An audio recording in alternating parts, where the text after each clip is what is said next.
This is Pete Thomas from Season 2 of NBC's The Biggest Loser, giving you all a weekly video update for Biggest Loser Season number 8. This is week number 8. The contestants get a chance to go to Washington, D.C. They love to get off the ranch, and this is an opportunity for the contestants to get off the ranch. And surprise, right off the top, the contestants go to singles. So each of the contestants get to wear their own special individual colors. And then we've got a pop challenge right off the bat. Allie announces that the contestants have to go out and round up people to attend a workout with Bob and Jillian right there on the Mall of America. So this is kind of cool. It's kind of neat. It reminds me of Apprentice, really, if I could say so. And Liz, with that sweet Southern flair, she goes out and rounds up the most people to attend the workout there with Bob and Jillian. That workout is really neat. And then, of course, the people that came along that joined Liz, they end up getting an opportunity to go to Subway to film a commercial. That's right. And then from there, we see the contestants meeting with members of Congress, which is another little neat thing as they talk about their struggles and how they gained so much weight.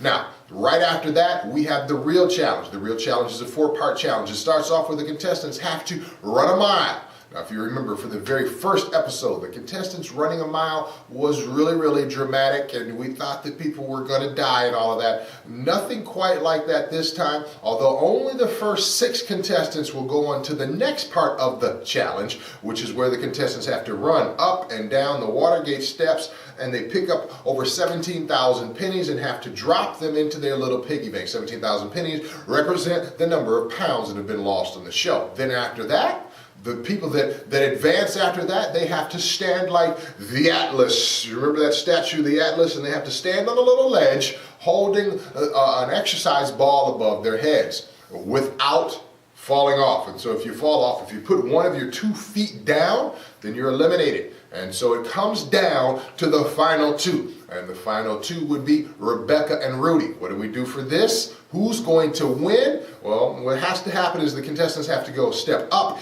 and down onto a step, onto just a regular old step. Step up and down 206 times, which represents the number of players that have actually been on The Biggest Loser. I've been one of those, so she happened to step up and down for me one of those times. That's right, I said she, because the winner of this obviously is a fast-footed prize that's going to go to the smaller person, which happens to be Rebecca. She wins immunity for the week. So overall, so far, that's been very, very, very good episode. And then we go to the Last Chance Workout. The Last Chance Workout, they're not quite in their element. They're out and about throughout DC. So they've got to work out wherever they're at. So we see some people exercising, running up and down stairs. And we see, of course, Bob and Jillian trying to make inroads with the contestants. And Jillian seems to get through to Tracy, and all that's good. And then we have the weigh-in. This is really one of the neatest little weigh-ins in that it happens on the steps of the Lincoln Memorial. Very cool. Happens at nighttime. Didn't look like the contestants were freezing. That, by the way, that's behind the scenes. Usually when there's nighttime stuff outside, all the contestants are freezing.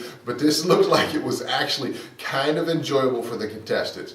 In the end, weights are all over the place. Not a bad week for everybody. Unfortunately, Tracy falls below the yellow line. And we know that Tracy has not made too many fans for herself on the show.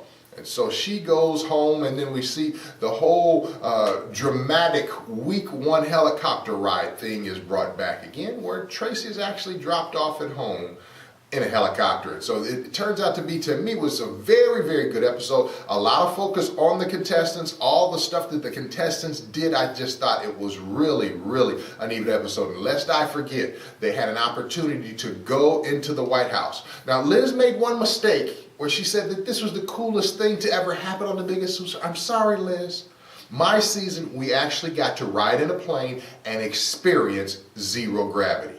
That was at 400 pounds to experience zero gravity. That beats meeting the chef for the White House. But I love you, honey. All right, you all. Have a great week. This is Pete Thomas. We got a new sponsor this week. A new sponsor, Focus My Health. So check it out, focusmyhealth.com/biggest loser. And really, remember this. There's a winner within you. And we'll see you next week. Have a great week.